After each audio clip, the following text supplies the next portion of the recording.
Hey fellas, Godzilla VS Kong finally coming out after much delay. Thought we'd take a look at the more previous films features characters in its honor. Ladies and gentlemen, let's open up the original 1933 King Kong. Just sweeping overture, our credits begin, and just something I love about the old Art Deco style here. Max Steiner's music really sets the tone perfectly for what's touted as the eighth wonder of the world. We open in Great Depression era New York, a young woman named Andero, played by the late Fay Ray, who joins the expedition, and discovered a woman called Denham, played by the late Robert Armstrong, John Driscoll, played by the late Bruce Cabot. No one thinks the most ideal arrangement, but they're taking what they can get.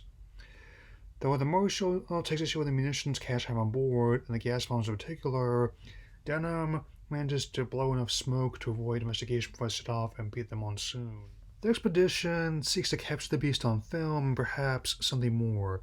Even at the time it came out, it's quite effective at setting the mood and building atmosphere even before they reach the island. Ship reaches Skull Island and killing engines knows not to alert the natives, and that's with depiction. I understand this picture's made in 1933, but I understand why modern viewers might not feel comfortable with them. I'll talk about this more next time, but I also understand why Roberts made his wanted to stand in for Charlie instead. What can I say? Moana, it is not. Anyway, the natives capture Anne and prepare to sacrifice her to their deity, the alpha of the island as it were, Kong. I must say, the use of force perspective, practical effects, and stop motion was groundbreaking for the time and provided the blueprint not only future version of the character for kaiju films as a whole. Moreover, it also provided an unconventional love story between a beautiful woman and a big ape. Though at the time many critics didn't know what to make of that the monster falling in love with a maiden rather than terrifying them, now it's hard to imagine a version of Colin doesn't have aspect in some way. Good luck with your version, Wingard. You'll need it. No pressure. As the crew seek to find Anne, they discover Skull Island is a place full of creatures that one can only imagine once lost to time, including dinosaurs. There's a Stegosaurus, and one notable scene is Kong's fight with the Tyrannosaur, which Kong wins when he breaks its jaw. Now it's been to establish him as the dominant alpha, but I'm kind of used to him by him playing with his punch-broken jaw. Kong then invites Pteranodon as Driscoll and others are found in. Dem has something bigger in mind than film. Using the cache gas bombs, they knock out Kong, taking back to New York for all to see. Denham unveils the beast to the press and spectators in all its splendor. Kong, the eighth wonder of the world.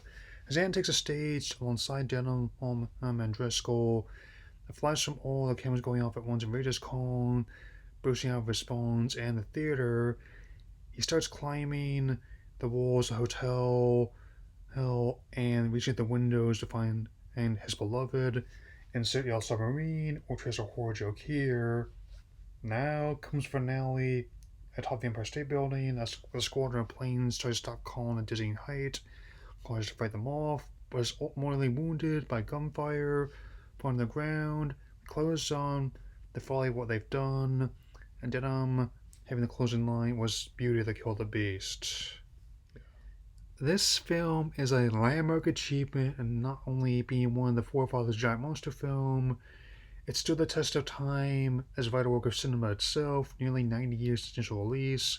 If you want to look at this film for ages when Godzilla vs. Kong finally seen release, now is a great time to give it a look. Thank you for letting me share this with you all. My final rating is 4 out of 4.